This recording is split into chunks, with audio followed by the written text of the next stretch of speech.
donated to us by the local barangay captain of Barangay Baguio, thus his name. Kapitan was donated with a broken leg, and due to this, he can barely fly. We nursed him back to health, and Kapitan is now one of our swiftest flyers. Can everybody please say hi, Kapitan? Hi, Kapitan! Now, as part of our recess time, as you can see, Kapitan is eating something over there. Now, ang tanong, ano kaya yung kinakain ni Kapitan? What do you think is Kapitan eating? He is eating meat, that's right, because Kapitan is a raptor bird. And raptors are type of birds who eat meat, like fish, rabbits, beef, rats, at iba pa. Now, did you know there's actually two types of raptors? The diurnal and the nocturnal raptor. Kapitan over there is a diurnal raptor, or a bird na gising na gising. Of a nocturnal raptor, or a bird that is awake at night. Owls, that's right. So I ask everyone to please look at the right side of the amphitheater. Let us all be silent, everyone. And we have over there Brian, our Philippine eagle owl. So Brian was flying from the window pane up until here. Did you happen to hear anything? May narinig po ba kayo? I'm sure wala. That's because owls do have a silent flight pattern. Literally, hindi nyo po sila maririnig na lumipad no matter how hard they flap their wings. And that's because of their fine sets of feathers. Now, Brian is not the only owl you're going to be meeting this morning. Coming from my back, we also have Noah. Everybody meet Noah, one of the most beautiful owls that we have here in Malagos Garden Resort. By the way, Noah is a common grass owl. And common grass owls love to live in lowland areas. And usually, dito sila nakikita ng ating mga farmers while they are tending their lands. Now, once again, Brian and Noah are still not the only owls we're going to be meeting this morning. Coming from my right, we also have Ina.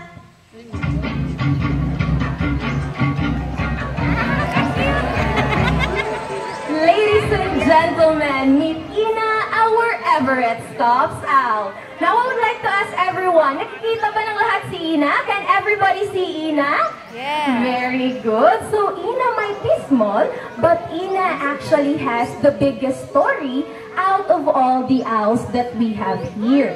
Ina was donated to us by the principal and teachers of Inayangan National High School because her name. Her nest fell from a tree during a strong rain, and they were supposed to be a brood of 3, but only Ina was able to survive. That is why Ina might be small, but she is considered to be one of the strongest owls that we have here in Malagos Garden Resort. So can everybody please say hi, Ina? Hi, Ina! So now why they're very beneficial to farmers because they eat the best in their farmlands. So that's it for our lovely owls this morning. And of course, we're done with raptors. Tapos na po tayo sa ating meat-eating bird. And this time, I'm going to introduce a different type of bird with a different type of diet. So I guess everybody is ready. Please help me and welcome our next teacher bird. It's going to be Terry. Come on, Terry. Ayan. So si Terry po ay isang Mindanao Tariktik hornbill o isang Mindanao endemic bird. That means dito lamang po sila sa Mindanao makikita. So if you're visiting from Luzon, from Visayas, or from other countries, you are very fortunate because you're able to see this Mindanao endemic bird. You know what? There's actually a sad story about this bird because their population is continuously decreasing because of deforestation. Dahil tayo mga tao, hindi na po natin napapansin na unti-unti na po nating nakukuha ang kanilang mga tirahan. Where they once lived for them to breed and to multiply. That is why here in Malagos Garden Resort, we advocate wildlife conservation breeding program.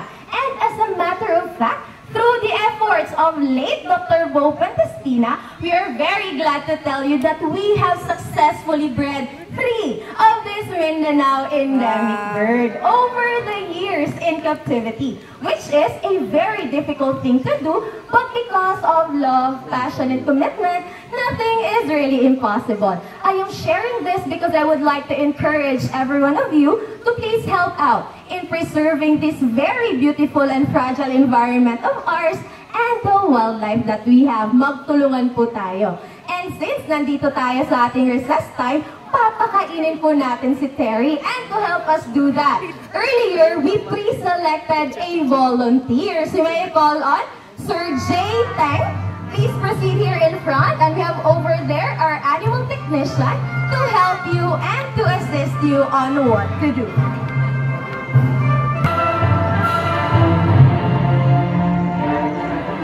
Ayan, so I think Terry is ready. Our volunteer is also ready. Come on, Terry.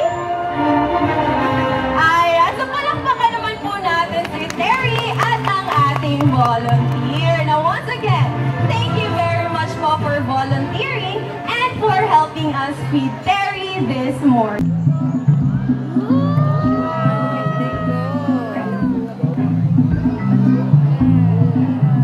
Okay, so si Terry ay isang Mindanao Tariktik Hornbill. Ito namang si Bingo ay isang Rufous Hornbill. Or locally, tinatawag natin silang Kalaw. Very good. So here in Baguio District, nako, ang dami-dami pong mga kalaw dito. And that's because of the forest that we have here. Napakarami kasing punong kahoy dito sa ating kagubatan. And usually, yan ang gustong-gusto ng ating mga kalaw. Now, let me share to you a distinct characteristic about this bird. You know what? Kalaw or hornbills has a distinct look and has a distinct sound that resonates.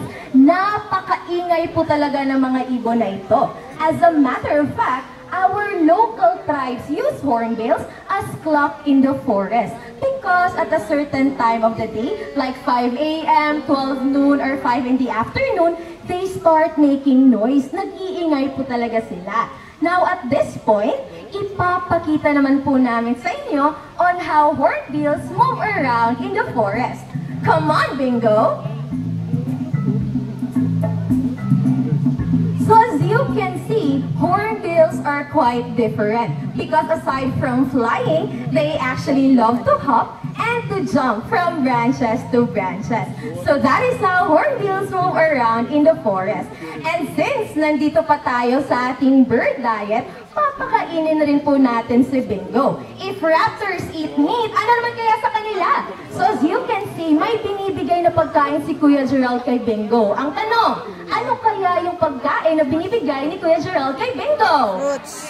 Nako, hindi po yan cheese curls. That's a papaya. Because hornbills like Bingo are frugivores. And frugivores are type of birds na kumakain ng prutas. Like mango, papaya, banana, or any type of fruit that is available in the forest land area. Ayan, palakpakan naman po natin si Kuya Gerald at ang ating napakagandang Rufous Hornbill na si Bingo. And I'm sure there are still a lot of different types of bird diet. Like the surface, and to continue the next part of our show, allow me to call my partner, Miss Jelly, to guide us further in this nature and culture discovery experience. Daghang salamat. Thank you so much, Ma'am Tricia. Mabuhay ug madayaw. My name is Jelly. I'm actually one of your hosts in this nature and culture discovery experience. So for the next part of the class, I am going to introduce to you 2 of our Eclectus parrot. Now something very interesting about these 2 birds over here is that iba po ang kulay ng mga babae at iba po ang kulay ng mga lalaki. Now, I'd like to ask everyone this morning, between these 2 birds over here, which do you think is a girl? Is it the green one or the red one? The red one. Naku, iba-iba po mga sagot, no? Ganito na lang para klaro. The red For one those po. of you who thinks that the green one is the girl, kindly raise your hand para makita ko. Who among you here thinks that the green one is a girl? Yes, alright. Ayan, ang daming nagtaas ng kamay. Ang dami rin. Mali. Because actually, in the Eclectus Pirate family, the green ones are the boys, and the red ones are the girls. So this one perched over my shoulder is actually Ruby, our red Eclectus parrot. While over there with Kuya Roy naman is Midori, our green Eclectus parrot. Though even more interesting about these two birds over here is that they are already 15 years old. It is a product of our conservation breeding program here at Malagos Garden Resort. So that's it for Ruby and Midori this morning. Can everybody please say bye, Ruby? Bye, Bye, Midori. Bye, Midori. And since nag-ring na yung bell kanina, wish ka daw ni Min one thing. Now it's time for our next class.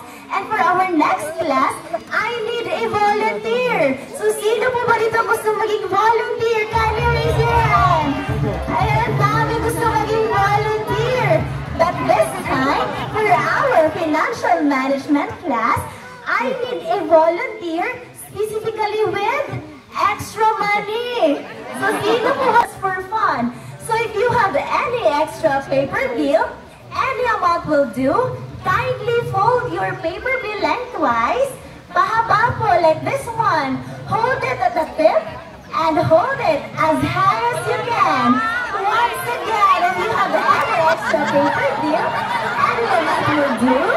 Kindly fold your paper bill lengthwise, pahaba po like this one. Hold it at the tip and hold it as high as you can. Now for all of my volunteers, tayo po tayo everyone. Can you stand? And gentle reminder lang po to all of my volunteers. So first, don't hold on too tightly on your paper bill so that our teacher bird can do something about it. And second, huwag po nating masyadong igalaw ang ating mga kamay para hindi po malito ang ating teacher bird this morning. Now, I'd like to ask, students of Malagos Bird School, are you ready to meet your next teacher bird? Ayan, nangihina, parang walang breakfast or parang walang energy.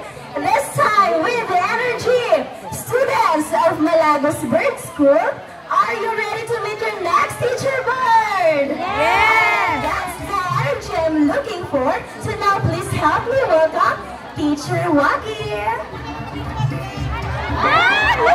Teacher Waki over here with 100 peso bill. So sa lahat po na nakataas na 50, 20, mababa na raw po. Ayaw po ni Waki nun.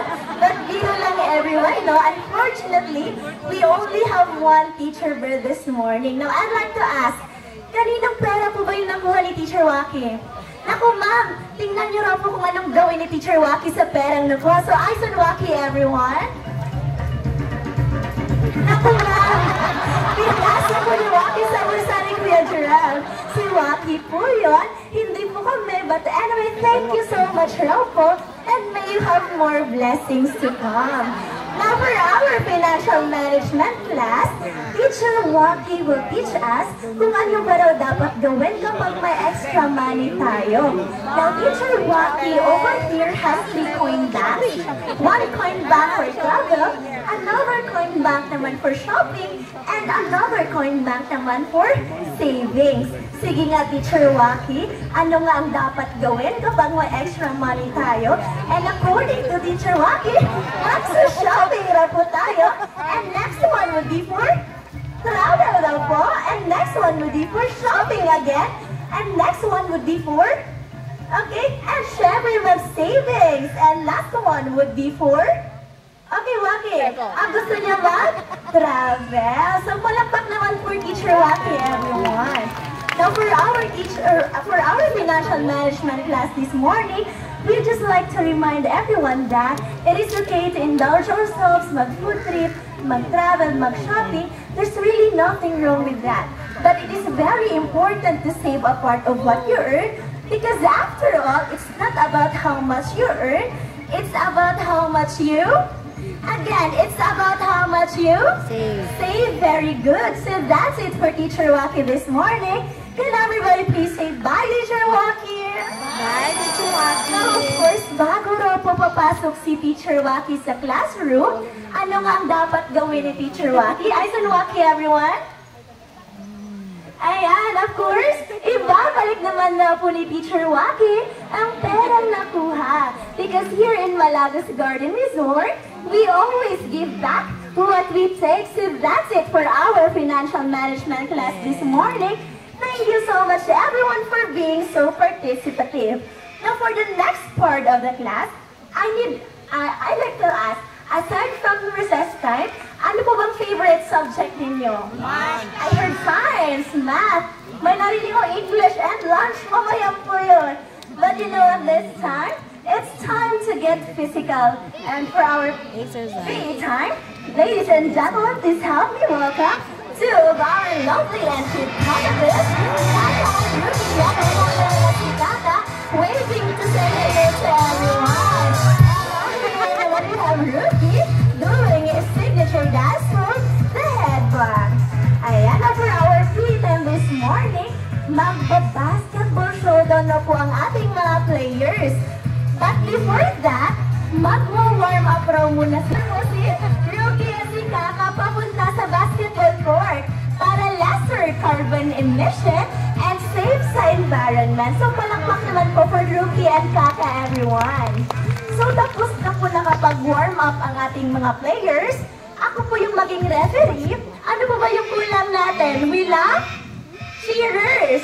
So this side, up to this side, I want you all to cheer for Ruki. When I say let's cheer for Ruki, you would say Ruki, Ruki, Ruki, okay? And this side naman, up to this side, I want you all to cheer for Kaka. When I say let's cheer for Kaka, you would say Kaka, Kaka, okay? Can I hear the cheer from the team Ruki? Ruki, Ruki, Ruki. This time with energy. Can I hear the cheer from the team Ruki? Ruki, Ruki, Ruki, Ruki. I'm looking for, nagpapatalo po ba kayo, Team Kaka? And I think everyone is ready. Players are ready. Get set, play ball. Let's cheer for our team. Ruki, Ruki, Ruki, Ruki, Ruki.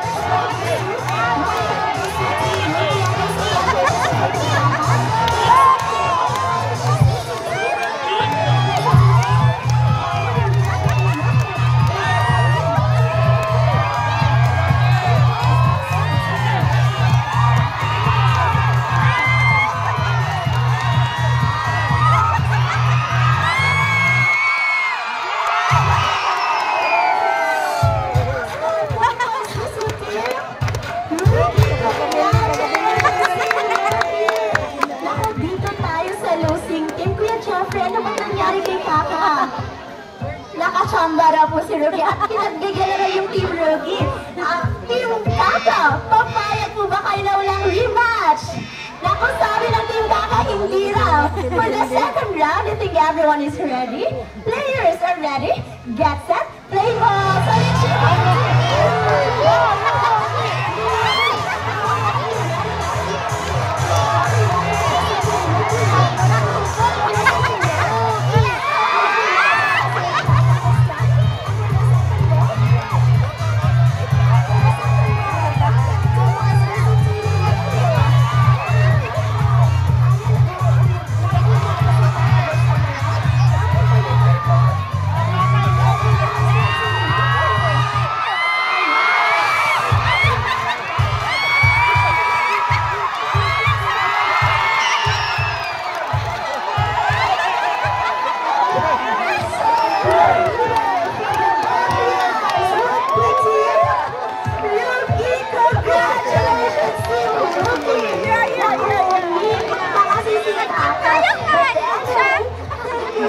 everyone for being such good sports.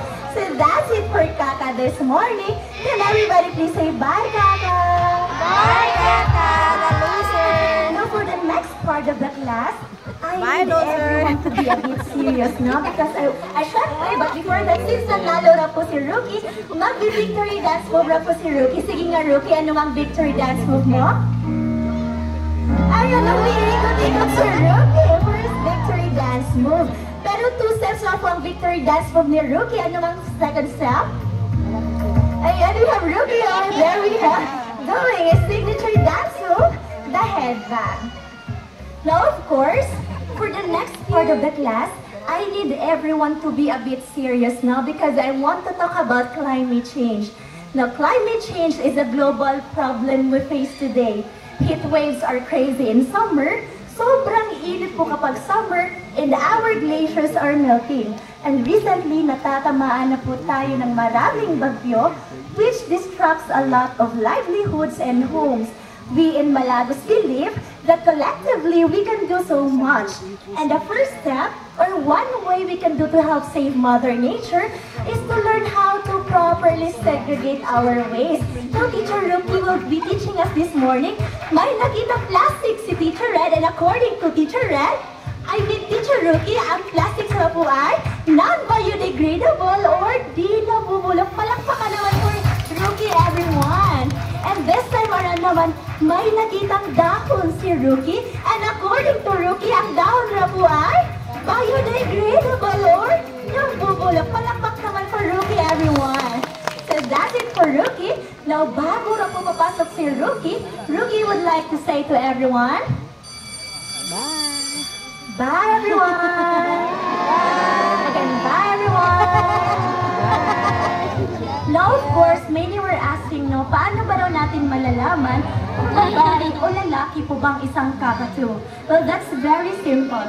Kapag pula po ang mata ng isang kakatu, that means the kakatu is a girl. At kapag itim naman po, that means the kakatu is a boy. So, of course, it is very important to stress, no, that climate change is not only harmful to the environment, but it is equally very harmful to the society. One protector of the environment that we'd like to mention and honor are the Bagobos. Dahil sila po talaga ang maraming nakatira dito sa Baguio District. And Baguio District is a home of Talumulipadas watershed, one of the 2 main watersheds here in Davao City. Now, why watersheds are important? Bakit nga ba importante yung watersheds? Well, watersheds are important dahil marami pong buhay ang nakasalalay dito. Not only as humans, but also the many plants and animals na nakapaligid dito. Now, if you don't already know, for our local tribes, the land, the air, the water, and everything that breathes life is sacred. Kaya naman, they are constantly fighting the battle to help save Mother Nature. Pero anong nangyayari ngayon? Due to human greed, due to urbanization, they are constantly being driven out of their homeland. Now, what will happen kung patuloy itong mangyayari? What will happen to our resources, to our watersheds? Sige nga, tignan nga natin.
noticed that our tribal chieftain was praying for the birds for divine intervention. This is usually common because birds are used as biological indicators. If there happens to be a calamity, if you see birds flying up ahead in a circular motion, that is an indicator that it is now safe to return. Please look for these kinds of signs. In every disaster, we are given a chance to rebuild, to assess our mistakes, and to learn from them. We hope you join us in our efforts to preserve and conserve the environment. And remember to always be part of the solution and not part of the pollution. That ends our show this morning. I hope you had fun. I hope you learned something new. And of course, you cherish this moment together with your family, friends, colleagues, and loved ones in this beautiful place that we call Malagos Garden Resort. By the way, this is the cast and crew of the longest running interactive bird show here in the Philippines that we have been doing for the past 22 years already. And for our final words, we have Rookie over there to say to everyone, bye everyone! Daghang salamat ug maayong buntag kanatong tanan. Oh, it's a beautiful